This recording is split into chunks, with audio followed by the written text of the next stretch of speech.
also working to learn more this morning about a swatting incident that took place late last night in eastern Connecticut. It was a fake call, a hoax to police in Columbia that caused a large police presence along Randazzo Road. Pinpoint News Tracker takes us there. And Channel 3 Eyewitness News reporter Cassidy Williams gives us some more information as to exactly what happened there. Good morning, Cassidy.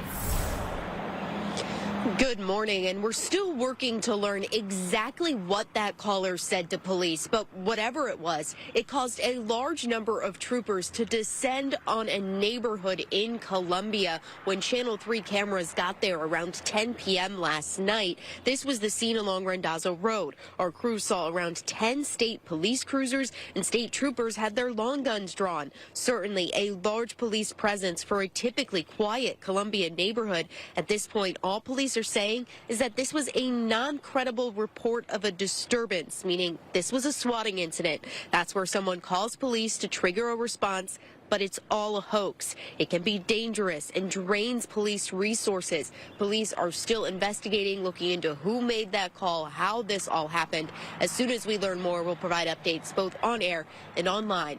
Live in Colchester, Cassidy Williams, Channel 3 Eyewitness News. Cassidy, thank you. 6:30.